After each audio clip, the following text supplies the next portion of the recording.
Substack like had a huge tech glitch yesterday. Like I Oh, couldn't see really? any word. Yeah. And I was like, am I paranoid? And they're like, nope, it was our glitch. So they said they fixed it. Hopefully it works until. Okay, cool. If not, we'll do it on my end. But Yeah, I was we'll hoping be to fine. see you. I was hoping to see you at the Substack thing in DC. I missed you there. I didn't know you were going. I thought it was only the fancy schmancy people. You should come to Mehdi was there as well. It was a good group. We had a I good heard chemistry.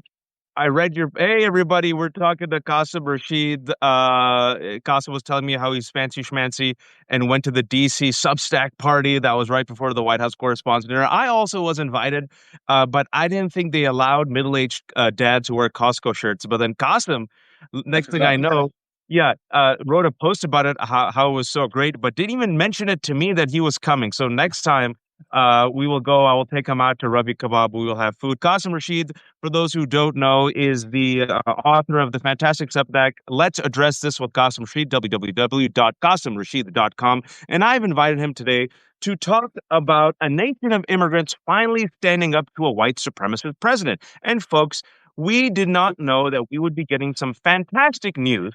And the timing of this is absolutely exquisite. The news that just dropped in the last 30 minutes. A Trump appointed judge, not a woke judge, a Trump appointed judge just ruled that the Trump administration using the Alien Enemies Act for deportation is unlawful. He said that the Trump administration unlawfully citing the Alien Enemies Act for deporting alleged Venezuelan gang members to El Salvador is illegal. It's a huge blow to this administration. Folks, for those who don't know, the Alien Enemies Act is from 1798. It was only used three times during wartime: War of 1812, World War One, World War Two. In World War Two, most shamefully, it was used to intern innocent American citizens of Japanese descent. Folks, this is what the Trump administration has used to rationalize the straight up, let's just admit it, Gotham, kidnapping and deportation of innocent immigrants without due process to El Salvador. Last time I checked, Gotham, we're not in a war. And also some news yesterday, just to show you how disgusting this administration is and why I didn't stutter when I said white supremacist administration. Yesterday, Donald Trump would not concede that the MS-13 letters that he held up were digitally added. The White House declined to explain why Trump did not appear to realize the photograph that he held up on social media had been altered. This administration has still lied. Pam Bondi has lied. Caroline Levitt has lied. We have no proof whatsoever that Kilmar Garcia is a criminal. In fact, this own administration, folks, said that they sent him in error. The latest polling came out. I'm going to set the stage and I'm going to unleash Qasim. The latest polling came out that Trump administration is negative 21 on the Kilmar Garcia case. So if you stand up for immigrants, if you stand up for democracy, if you stand up for values, if you have Democrats like Senator Van Hollen who go to El Salvador and get proof of life, guess what, Gossam? People come around. If you fight back against a fascist regime, people come around. I gave you a lot to set the table, all in your court, Gossam. No, I mean you framed it beautifully, and I think this has been one of my frustrations with the Democrats because they seem to think that they can just cede power to Trump or we're not in the majority, we can't do anything. You can still drive the narrative. You can still drive the narrative of what justice actually looks like. You can still drive the narrative of what the messaging should be instead of being reactive. And I've said this before, but it's bad enough that we have a fascist in the White House and a fascist regime denying due process of law, disappearing immigrants, deporting U.S. citizens, 2-year-old, 4-year-old cancer patients. This is all horrific. What should horrify people just as much is that all that horror notwithstanding, Democrats have a worse approval rating than Republicans right now. Like you need to realize that there is something seriously wrong with the way you're doing things when people look at a fascist regime and be like, these guys are worse. I mean, that should tell you something. And what I hope it tells you is that we need fighters. We don't need people who can sit there and write strongly worded letters, Chuck Schumer. Nobody gives a crap about your strongly worded letters. We need people to actually fight. And what Senator Van Hollen did, look, did it substantively change the law or change the policy? No. But what it did do was it gave people hope. It informed people on what the actual situation it is. It humanized Kilmar Abrigo Garcia and let folks know that, hey, if it could happen to him, it can happen to all of us. And it gave people an icon, and I'll call Senator Van Hollen an icon because on human rights he has been, of someone who's willing to put themselves in discomfort, put themselves in harm's way, and actually fight for the values that we believe in. That hasn't been happening right now from the Democratic Party, especially the corporate Democrats. We're seeing some great examples of Jasmine Crockett, AOC, Maxwell Frost, Bernie Sanders, who's technically independent, but you get my point. We're seeing some examples. We need to see more. And I think when we do see more consistent examples like that, we're going to see not only a rise in the approval rating of the Democratic Party, but more importantly, more substantively, we're going to see a more normalization of the democratic principles that are supposed to define this country as opposed to this nonsense that the Trump regime is pushing out there. Yeah, I want to unpack a lot of that because we try to be honest and fair here, right? And Gotham called it out, and I try my best to call it out. Democrats, especially corporate Democrats, they refer to the polling. And hold on one second. I have unstable internet. It's going to be a bit funky for a second, but just stick with me. All right. Stick You're good. with me. I promise it will fix. Hold on. Hold on. Just give me a second. It'll come back. I promise. Um, Democrats, all right, Democrats refer to corporate consultants, right?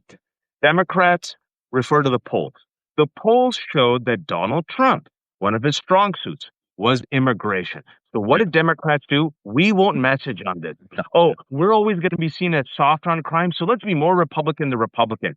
Remind people what these Democrats did in the first month of office by instead of leading by example, leading by conviction, leading by virtue, leading by values, standing up for the marginalized. Remind people what Democrats did with the Lake and Riley Act. Got them. They capitulated. They leaned in and helped pass the Lake and Riley Act. This was a bill, a fascist bill. The ACLU, every immigration rights organization, condemned this bill that you are denying innocent people due process of law on something as simple as a mere accusation. An immigrant or an accused immigrant could be, disappeared and deported. Anybody who has any value for the Fourth Amendment, the Fifth Amendment, the 14th Amendment, where any semblance of due process of law should have been revolted at this piece of legislation. But Democrats decided, you know what? Let's lean in and be more Republicans than Republicans. And this is a tried and true failed playbook. This is what happened when Bill Clinton was running for president and he stopped his campaign. Dr. Michelle Alexander talks about this in her book, The New Jim Crow. He stopped his campaign to go back to Arkansas to oversee the execution of a man who was so mentally handicapped that he didn't realize he was being executed to show he was tough on crime. Then he passed the atrocious 94 crime bill with Joe Biden's Yep. support, by the way, to show how tough they are on crime. Welfare reform, devastated working class communities. And then, of course, things like the Lake and Riley Act, doubled down on that. And so my message to Democrats is we know from polling, from elections, from reality, that these policies of justice, of humanity, they're not just talking points, they're extraordinarily popular policies that we need to get behind. Even last year, 77% of Democrats are telling you stop arming Netanyahu. 77%, 61% of all Americans are telling you stop arming Netanyahu. And what does the Biden administration do? Continues to arm him Yep. unabated. And Wajahat, what I tell folks is that, okay, you know what? You don't want to talk about Israel Palestine? Fine. Give me any other issue where 77%, 8 out of 10 voters tell you, Wajahat, this is what I want you to do. And Wajahat says, nah, screw you. I'm going to go the other way and then expect to win the election. It's not going to And happen. and specifically, Gossam, the screw you part, because this is what people don't like to hear this. We try to be fair here. Democrats literally told their own base, screw you, right? The base is telling you, right? The base is saying, we do not like this war. We think this is genocide. This is last year, folks. The majority Yes. of Democratic voters said what was happening in Gaza last year, said this is genocide. We want this genocide to stop. A majority of voters, Republicans, Democrats, and even independents said, okay, ceasefire. President Biden, he lacked the empathy tip when it comes to Palestinians. I think that's clear, folks. If you don't believe me, listen to Aaron David Miller. Aaron David Miller has been in the negotiations, State Departments for years. He had this interview with Isaac Chotiner from New Yorker, where Aaron David Miller says the Bill Clinton and Biden era of presidents, they lack empathy with Palestinians. He openly said it, right? They were crying and crying with Yitzhak Rabin died, and then Chotiner, who's Jewish American, said, well, what about Palestinians? He goes, yeah, I don't think so. So that lack of empathy was clearly translated to the policy and also the posturing of the Democratic Party, which told the Democrats, shut the F up. We don't care what you're saying. You better get in line because it's either us or the other guy. Hey, blacks, are you going to vote for the guy that makes fun of Kamala Harris and Haitians? Hey, Muslims, are you going to vote for the guy who wants a Muslim ban? Hey, Palestinians, are you going to vote for the guy who says that he wants to build the Riviera in the Middle East? Hey, Latinos, are you going to vote for the guy who said he's going to deport you? Of course not. Shut the F up. Stay in your lane. And what happened, Katsum? The YouGov poll that came out a couple months ago said the number one issue that kept so many Democrats at home was the genocide, right? Yep. And they did not message on Gaza. They didn't even have a Palestinian speaker Yeah. at the DNC. They didn't even have a transgender speaker. They threw the transgender under the bus. They threw the Palestinians under the bus. And let's be honest, let's stick with immigrants. They threw and have been throwing immigrants of color and undocumented under the bus for decades, Yeah. punting on this issue. Punt, punt, punt, punt, punt. Why? Because we want to be tough on crime. And let's be even more honest, Kasim. The reason why they keep punting on this issue is they take their base for granted. The base of the Democratic Party isn't Chet wearing a MAGA hat, drinking real coffee in the Rust Belt. Yeah. It's people who look like me and Qasim and our parents. I'm sorry, Democrats. This is your base. Black folks, Yeah. immigrants, brown folks, women, people of color. And now, finally, I think we have to give a shout out to also the people who did the right thing. Senator Van Hollen, Yeah. white dude, who on Gaza and on Kilmar Garcia decided to step away from Biden, and he's being rewarded. Talk to us about this kind of cold civil war in the Democratic Party where you have a lot of people of color and even some white folks like Senator Van Hollen, white dude, middle-aged white dude, who realize, nah, we know our base and we're going to lean in. Yeah, and I will say this about Senator Van Hollen. I've attended a few events of his. My credit goes to the brown community, the Muslim community, the immigrant community in Maryland. They've engaged him effectively, and they've educated and informed him, and he acknowledges that. And I give him credit because you have to give credit where due. The community engaged him. They responded to him. They're like, he may not be perfect, but he is absolutely willing to have a conversation. And this is why I don't like the strategy of folks who say, well, I'm not going to engage because of X, Y, Z. Well, if you're not going to engage, somebody else will. And you're That's right. so we need to engage. Engagement doesn't mean endorsement. So Senator Van Hollen's a great example. Um, I want to go back to one thing you said about the immigrant aspect of it. I got a DM the other day from a hardcore MAGA guy, self-described MAGA guy, and he said, if Biden hadn't let in so many criminals, Trump wouldn't have to deport them right now. And I responded and said, do you realize that Joe Biden actually deported more people than did Donald Trump? And we were furious at Biden for enacting his cruel policy. And he goes, BS, it didn't happen. He let in 13 million criminals. I sent him the receipts. And his response was, I'm flabbergasted. All this time, I was led to believe, and I give him credit for actually opening his eyes. It's a shame it took this long, but he goes, all this time I was led to believe that Biden had open borders. I didn't realize that he's actually been worse than Trump in terms of the number of people he deported. And this is what pisses me off about Democrat politicians, establishment Democrat politicians trying to be more Republican than Republicans. It Always. doesn't matter. You can be more Republican than them all you want. The narrative will still be that you're the open borders, socialist, communist, and all you're doing is you are pissing off your own base and keeping them home. And the polling had shown that. And so where we need to go forward. And I had a meeting, an interview with David Hogg, vice chair of the DNC, co-founder of the Leaders We Deserve Super PAC, about this issue. And his PAC is investing $20 million in deep blue districts to weed out those corporate do nothing Democrats who don't have the spine to stand up for what's right. And what I think is hilarious, what's amazing about that is that he was getting attacked left and right, even by James Carville. And I don't know if you saw James Carville's tweet this morning. James Carville, of all people, comes out and says, I'm going to support this guy. And if the DNC tries to remove him, I'm going to come out in support of David Hogg. So we're seeing these old rich white men getting on board. And by the way, Carville did a 180. Carville did a 180. Last week, it wasn't like that. Last week, it was like, I can't believe this David Hogg, this weak guy, this woke guy doing this to the party. I can't believe. And I think now David Hogg is seeing the numbers where Schumer has a 17% rating. He looked at the poll numbers where AOC is surging, Bernie surging, Jasmine Crockett surging. And he's like, oh, and James Carville from 1992, who, yes, was the advisor to Clinton, right? That's where the Democratic Party wants to go. They want to go back to early 90s, neoliberal policies, white, center left, right? They want to court the white voters so much, right? Let's be honest. That's where the corporate establishment wants to go. Right. And they're finally realizing that this is like 2012. it's the internal revolution of the Democratic Party. Whereas in 2012, if you all remember, I've talked about this on the show. Uh, the Republican establishment had Eric Cantor, right? And then the Tea Party came and said, nope. And I think we're witnessing that right now. David Bragg beat Eric Cantor, who was supposed to be the leader of the Yeah, Republicans, right? And we're seeing this kind of moment in the Democratic Party, why I call it a cold civil war. Even though outwardly everyone's saying the right thing, what's happening, folks, is people are jockeying for leadership, right? That's yep, what's happening. There's a vacancy here. So if you're not paying attention, that's what's happening. This is for the future of the Democratic Party. and I And think you're it is. seeing people kind of shove off the Schumers and the Pelosi's. It's happening without them saying it. And critically, it's happening when it comes to the immigrants, people of color, right? It's all connected. Because I want to give another example. They did not have a Palestinian speaker at the DNC. Mahmoud Khalil, a pro-Palestinian activist from Columbia University with zero criminal charges, was kidnapped and right now is detained in Louisiana. This man missed the birth of his child. Right after that was Rameza Ozturk, the woman who got literally kidnapped by mass ICE agents, right? The first initial letter, if you remember, a couple of weeks ago, Qasim, when it came to Mahmoud Khalil's detention, right? Democrats were pretty quiet, folks. There were only 14 Democrats who came and signed that letter. You remember that?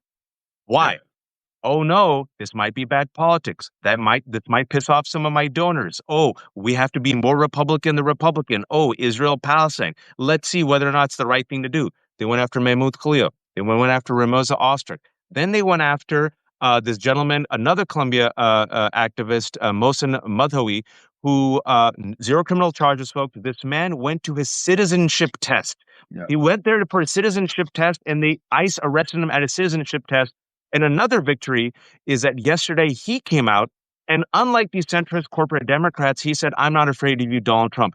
Talk to us about how it's so connected, how instead of leading based on values, on the Constitution, on freedom, on decency, especially when it comes to these pro Palestinian activists, you saw so many Democrats cave, and now there's been a shift. Well, we're seeing that shift because I think they're seeing the writing on the wall. And I just want to comment on Mohsen Madawi. If you haven't seen the video of him walking out of the ICE prison, it's an inspiring video to watch. Oh, yeah. The crowd is mostly white people, and I think they're realizing that we need to lead in this space and not let black and brown people be the martyrs in this space. And you know, I'm encouraging more and more white folks to get involved. If you've never been involved, now's the best time to get involved. There's no wrong time to get started. And I think what the Democratic Party politicians are beginning to see is that this old guard of the politics of politeness, it's over. It's done. People want fighters. People want those who are going to make them feel safe, make them feel protected. You know, Professor Ta-Nehisi Coates had a really kind of just a riveting comment that I think about all the time when he was asked, why isn't the Democratic Party rising to the occasion to protect democracy? And he said, I'm paraphrasing that, well, if they weren't willing to rise to the occasion to prevent genocide, what makes you think they're going to rise up to protect democracy? And I think that's a comment that they need to reckon with. So I'm glad that we're seeing more. And what I would encourage folks watching to do is to recognize that we are just getting started. We're only 101 days in.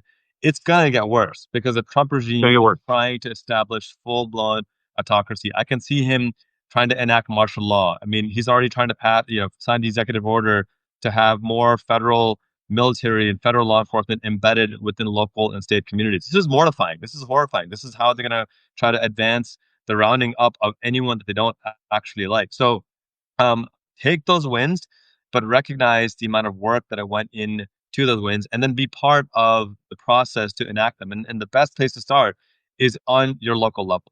Get enacted with your local city council. Go meet your local sheriff. Go talk to your school board. You know, I've talked to my local community members, and I've made sure they have a policy that if ICE shows up at my kid's school, they're not going to be allowed inside. And I spoke to the principal directly, and she reassured me directly that, yeah, we will absolutely, under no circumstances, allow them inside our public schools. Every person watching this should be talking to their local principal, their local school board to make sure that that's a policy. Because at the end of the day, that's where tyranny meets the citizen. And if we can create a buffer there, protection there, we go a long way towards ensuring that these fascist policies don't harm us, at least on the local level. In addition about how we're just getting started, another important point is it's all connected, folks. And I want to just connect the dots real quick. Um, it all began for our generation in particular, I'd say in the modern era with the post 9/11 war on terror. And I was 21 years old, UC Berkeley, and I remember we were on the streets with the Multicultural Coalition, and we told people that in the interest of your feeling of security, you're giving up your liberties. And Americans were perfectly fine giving up their liberties because they thought they'll go after who? People who look like you and me, the bad immigrants, the Muslims, Al Qaeda, right? And so we had the Patriot Act. And we had NSEERS, which was a registry, and we deported people, and we had TSA, and we had Homeland Security, and the Dixie Chicks got canceled, the whitest women on earth, just because Natalie Maine said, "I'm embarrassed that George W. Bush is from Texas. Bye, y'all." Just because of that, they burned their CDs and took tractors over their CDs. Susan Sontag got canceled. Rage Against the Machine got canceled. Even Bill Maher, that piece of shit, got canceled. He's always been shit, guys. Listen to people of color. Black people, Muslims, and Arabs have been warning you for a long time, but white liberals were like, but he's against Trump. And we're like, he's terrible. Anyway, I digress. Yeah. That type of military security system that got beefed up on steroids, Americans were fine with. And then they said, whoa, whoa, whoa, this is coming against us. Same thing happened in 2024. Hey, they'll go after the undocumented. I'm not undocumented. They'll go after the Palestinian activists. They annoy me. That's fine. They'll go after the Haitians. They'll go after the trans. I think the trans are icky. I'll be fine, right, Qasim? So many people we know. It won't bother me. I'll be fine. And folks, in less than 100 days, what you've seen, they went after trans people. They went after undocumented people. They go after legal citizens who are here. They're going after students, right?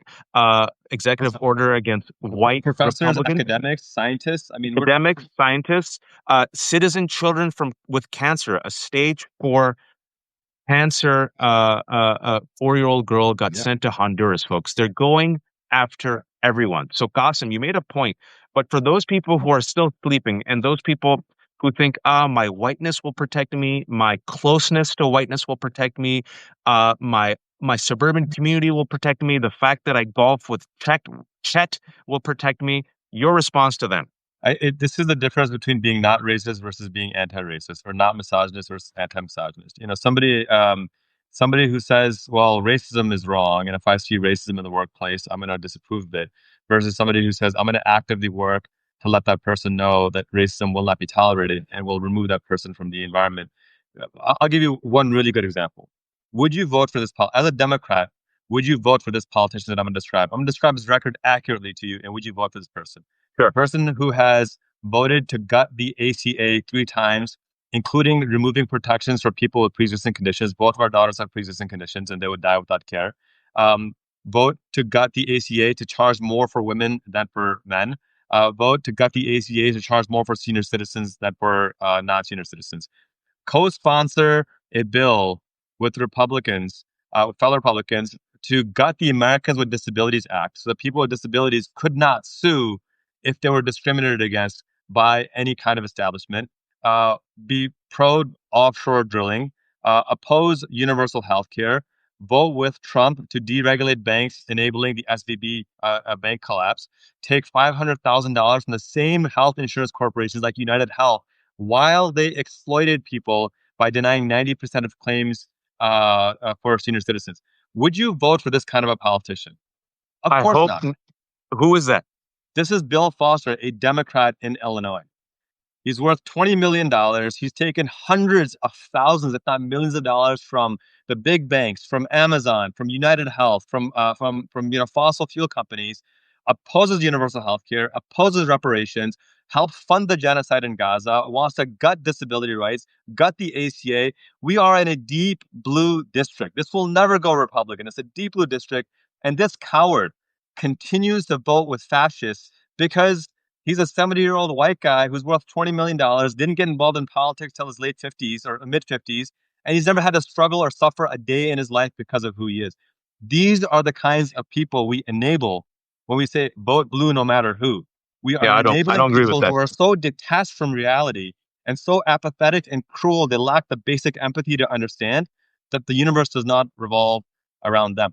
That's who we're trying to rid of the Democratic Party, so we can actually have a party that's not just this, weak resistance party that holds up these stupid little paddles out of State of the Union, but an actual opposition party that's going to fight for the values that we know we deserve, not just for those who are straight, white, wealthy men who look like them, but for every person in this Big Tent party. And I'm so glad you mentioned that because I was going to ask you this. It's a great setup.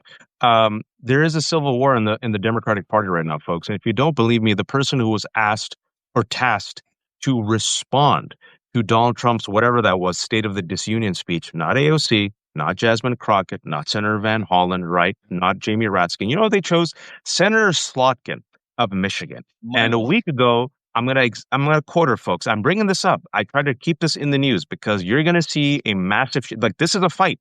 Do you want the people that we mentioned fighting for you, fighting for democracy, or do you want Elisa Slotkin, a Democrat from Michigan? This is what she said. I'm gonna quote her. The public perception of the Democratic Party is it's weak and woke.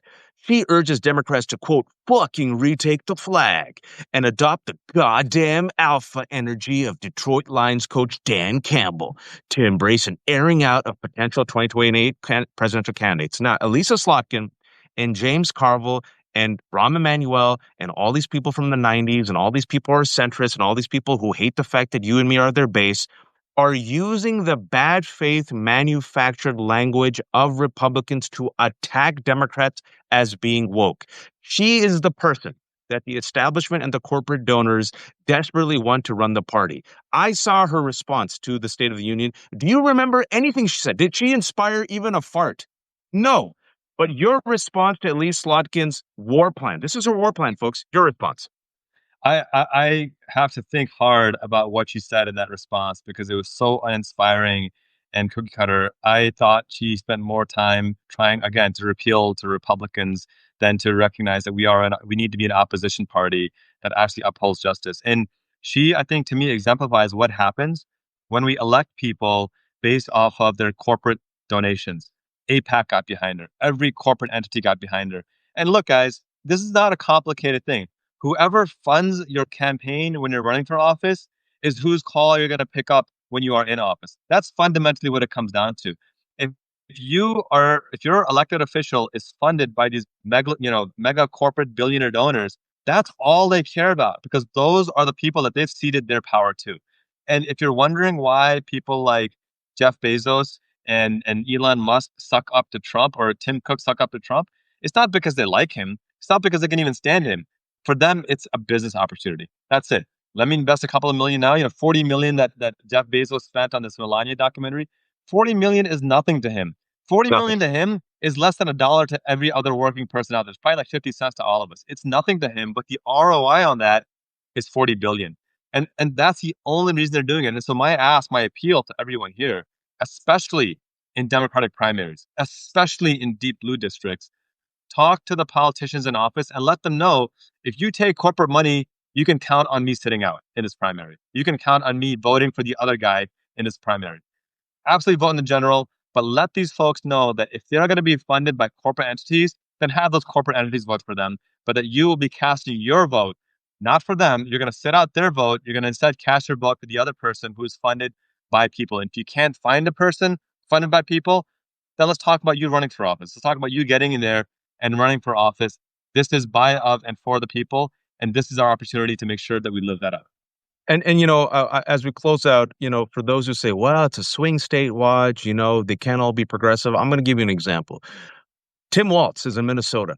Yep. Minnesota has, a lot of Rust Belt folks, old school blue collar Democrats who are workers, where a lot of people are traditional, runs very progressive, had a narrow majority. Guess what? Very popular, stands up for his values, ethics, and beliefs, and says, we have the power, we're going to flex it. Maxwell Frost in Florida, same thing. Andy Beshear, Democratic governor of Kentucky, popular, went out of his way to stand up for women, abortion rights, and specifically the LGBTQ community after the 2024 election, wrote a New York Times op-ed about it. So if you lead with values, if you recognize your base, if you uplift the marginalized, if you message accordingly, if you inspire people, guess what? People respond. If you're a coward and throw the immigrants who are the backbone of this country under the bus, if you're perfectly fine throwing away Mexican immigrants, Honduran immigrants, Latino immigrants, Haitian immigrants, Muslim immigrants, Palestinian immigrants, and trying to be more tough than Republicans playing at their game, guess what, folks? They still see you as a coward. They see you as a pedophile. Right. Literally, they think you're a pedophile. They promote QAnon conspiracies about you, replacement theories, conspiracy theories about you. They think you're the enemy of the people. Look at what they make you give. So look at the fighters who have emerged, like Senator Van Hollen, Holland, AOC, Senator Van Hollen's inspiring trip to El Salvador. He was the only one. A week after he did that, Ed Markey took a bunch of Democrats to visit Mahmoud Khalil and Rameza Ozturk, folks. You see that? Courage and hope inspires others to stand up and do the right thing. So, as a child of immigrants, and as a person who knows many immigrants and people of color, you might say, Watch, okay, clearly you're biased. But what I will say is, I hope we've made the case that they will come after you and they're coming after you because we're dealing with a fascist regime. And as things get worse, and they will get worse because he's already underwater, folks, he's underwater across the board. And unfortunately, I believe there's a recession coming. There's going to be a lot of pain. As they get more desperate, they're going to get more fascist, right? So you need the people to stand up and you need to reward the people who stand up and you need to punish with your dollar, with your vote, the people who aren't fighters. Final word to you, Qasim. I will just say this, beautifully said, Wajahat. I will just say this. This is not a left versus right debate. I want the folks who are conservatives or Republicans or MAGAs to recognize we want what's best for them too. We want them to Absolutely. have safe communities. We want their kids to thrive. We want their small businesses to grow into large businesses. We want all that. And that only happens if we work together. We're facing a common enemy of billionaire oligarchs who are taking up all the money and selling us this lie of a trickle down scam, selling us this lie that the immigrant is the one stealing your job, or the woman is stealing your job, or the trans kid is messing up your kid's sports. None of that is true. The Nope. data proves it's not true. It's never been true. What is true is that when working class people express solidarity with one another, the entire country rises up. And that's my ask of you. Let's work together. Let's collaborate for justice, for humanity, because if one of us are unsafe, all of us are unsafe. And unless we accept that point, we're not going to move forward. I think we can. I think that's what our Constitution calls us to. Our founding documents calls us to make form a more perfect union. We've actually been here before in a fascist regime, and we've emerged from it. It's our time to make it happen in 2025. It's the majority versus the oligarchy. It's the 99% versus the 1%. It's the rest of us, regardless of your skin color or your religion or lack thereof, versus those who want to take us back and take all our money. We have to unite. If you got fooled by Trump, okay, uh, wake up. Join the rest of us. The caravan has to move forward. And the caravan, folks, believe it or not, oftentimes is built by and driven by immigrants. This country without immigrants, it ain't gonna work. You can't go back to the 19th century. You can't go back to the 18th century. We're here. We ain't going back. We're not going to the back of the bus. It's all of us or none of us. We have to move forward together. Thank you so much, Qasim Rashid. Qasim Rashid is the author and editor of the fantastic Substack. What is it called? Let's Get Into It. Let's address Let's this. address this. Let's address this with Qasim Rashid. Let's get into it. It's going to be the sequel. Let's address it with Qasim Rashid. It's QasimRashid.com. And Qasim, I kept you 2 minutes longer. Shamelessly promote yourself as we end. No, you already said it. Just check us out at CostumRashid.com. Hit subscribe. None of my content is behind a paywall. If you can be a paying subscriber, great. But whatever works for you works for me. And appreciate the platform. And let's do this again soon, man.